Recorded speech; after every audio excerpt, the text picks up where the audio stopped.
Now, members will take leaders' questions under Standing Order 36. Deputy Pearse Doherty, please. And this afternoon I want to begin, Cancorlia, on behalf of Sinn Féin by extending my condolences at the passing of South Belfast MLA Christopher Stalford, to Christopher's wife Laura, to his 4 children, his families, his friends and his colleagues in the DUP.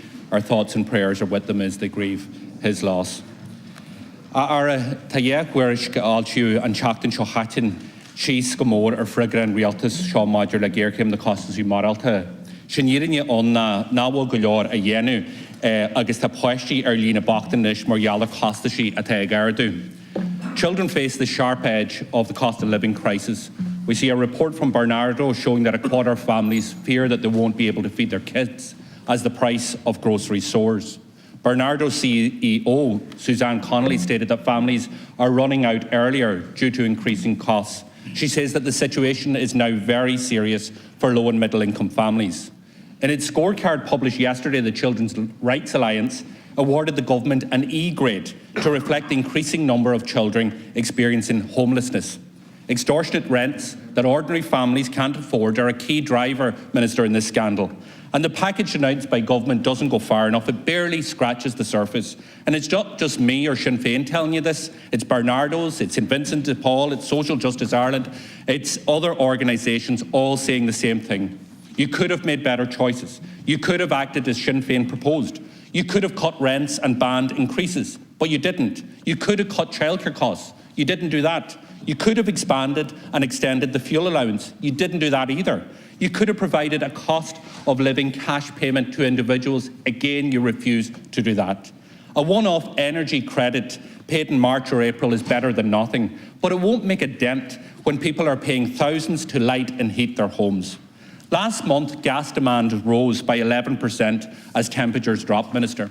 At the weekend, Sinn Féin activists were out engaging with communities, and people were coming to their doors with energy bills so high that they described them as the straw that would finally break their backs. And what is the response to the government to all of this hardship? Well, firstly, we have the Taoiseach telling people that no further help is coming from the government and that they'll have to wait at least 7 months for the budget. You're on your own is the message from the head of government. And then we have Taoiseach piping up Leo Varadkar, who talks about increasing interest rates, an issue that wouldn't help any families but would heap additional financial pressure on workers and households. And then you plan, and your government colleagues plan, to go ahead with a carbon tax increase that will make it even more expensive for families to keep their homes warm. And on Wednesday night, to crown it all off, you roll in here and you vote to ensure that cuckoo funds continue to pay no tax on rental income and CGT, the same very funds that are gobbling up family homes, making home ownership unaffordable and helping driving rents up, and up, Minister. Now, the government needs to get a reality check. You need to wake up and you need to understand where ordinary people are at. Because you're living in dreamland if you think that people can hang on and wait until next October until you announce next year's budget. Families and children need a far better intervention from government to bring down the cost of living, and they need that right here, right now. That's what the call is for. So I'm asking you, are you going to leave them in the lurch, or are you going to do, as Sinn Féin has asked them, an act to support those families, to support those children who so many organisations are saying are being left behind as a result of your policies? Thank you, Deputy Doherty. Minister McGrath. Thank you very much, Deputy Doherty, for raising once again the very real issue of the cost of living pressures that people are facing. The government acknowledges that a lot of people are under real pressure because of the rising cost of living. We all know the reasons why the cost of living is increasing. There are external, international factors. There are also domestic factors, including the really strong rebound in the Irish economy, which I think has exceeded most expectations. On the external front, undoubtedly, the increase in wholesale energy prices, the disruptions in the global supply chain, all are having a real impact on the ground. But of course, people aren't that concerned about the reasons why. They just know it's hurting them It's affecting them, and they want to know what we're doing about it.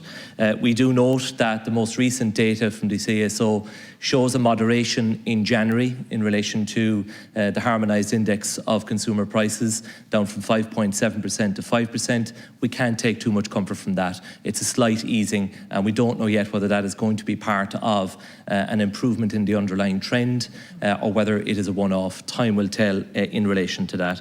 But that is why, Deputy, the government has acted. That is why we acted in the budget last October, when we had an income tax package of over €500 million in respect of reductions in income tax, the burden of which falls on low-income people, on middle-income people as well.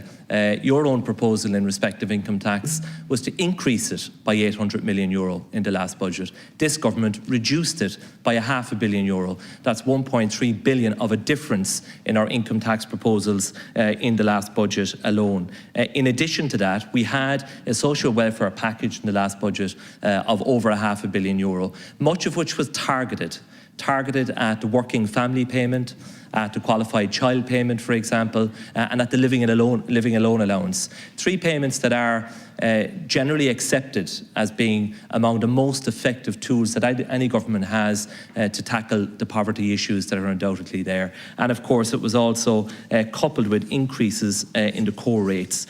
We acknowledge that there is a challenge in relation to fuel prices. That is why we increased the fuel allowance in the budget by €5 immediately on budget night last year. Your proposal was not to increase the fuel allowance at all in the budget last October, and that is a fact, Deputy. And now, of course, we've gone much further. And in recent weeks, we've come forward with a package of over €500 million. Some measures are targeted and some measures are universal. The targeted measures will include the €125 once-off payment to people on the fuel allowance. Almost 400,000 households will get that payment in the next 3 weeks. By mid-March, Minister Humphreys plans to have that payment transferred to the people who need it the most. A number of the measures we brought in the budget last October have yet to kick in. Will also help many families, in particular working families, middle-income families, who also are feeling the pressure. The improvement in the SUSI grant, for example, will come in the autumn. The improvement in the means test, the qualifying threshold for student support scheme.